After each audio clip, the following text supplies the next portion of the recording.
Good day, folks. Coming to you from County Roscommon in Ireland. Specifically, I'm in an area called Rathcroghan. It's an absolutely fascinating area. If you've ever heard of Queen Maeve, if you've ever heard of the Cattle Raid of Cooley or the Morrigan, if you've ever heard of Halloween, this area is for you. I'm standing on top of what used to be a large hill dwelling at the moment, and at about 3 kilometers in any direction or thereabouts, there's some 240 different significant monuments of varying sizes and various ages, dating from anywhere from the last few hundred years in the medieval period all the way back to the Stone Age, Mesolithic, I believe, some 4,000 BCE. So there have been people here working, farming specifically, for a very, very, very long time. So with people being in this area for as long as they have, as I mentioned before, some of those mythical characters, some of the most famous characters and stories of Irish myth come from directly or were said to have taken place in this landscape. I don't know if you can maybe see it or not. I got the sun right in my eyes here, but behind me, that little hole in the ground, it's actually a cave. It's called Owen the Gat, or Cave of the Cats, and it's supposed to be, at times anyway, where the Morrigan lives. It's an absolutely fascinating little spot, and it's actually the origin story, part of the origin story of Halloween. So, like I said, pretty relevant in a lot of different ways. With all these landscapes, the farmers have to be caretakers, but they can be a liability.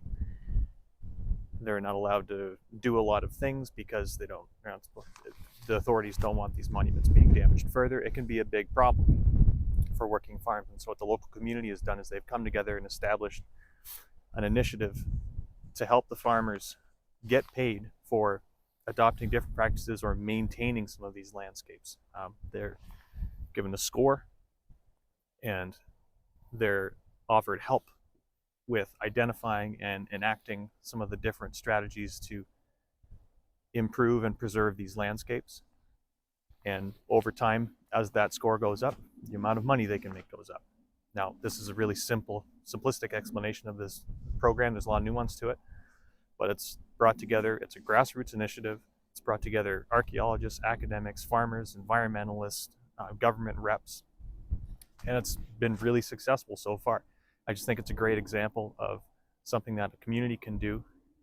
Community-led initiatives with the right amount of extension and the right expertise can turn monuments like Cat Nagar, the little hole in the ground behind me, from changing from a liability from a farming perspective or from a farmer's perspective to an asset. Seems like a good news story to me. Okay, last location change.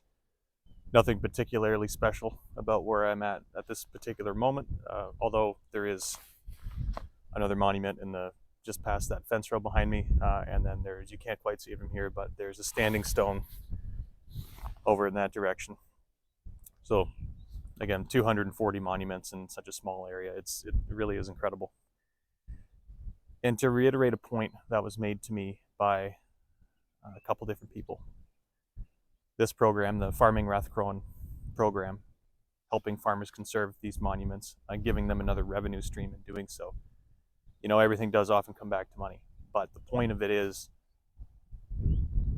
to make sure that the farming in this area continues. The reason these monuments exist is because farming was important and the land was important.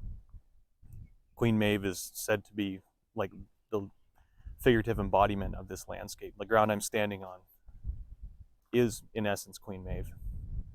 It's been important agriculturally for so long, and the community here still wants it to continue to be. But the farmers have been facing a lot of, as ever, lots of production challenges, whether that's just economics, whether that's the regulations, that they don't have the ability to construct things on their land.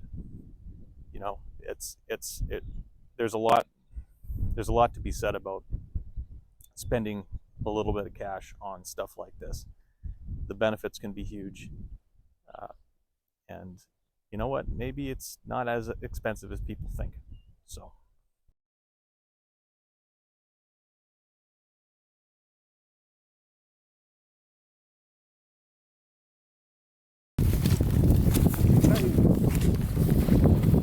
what about it made them do that, or was it just kind of a strange one-off?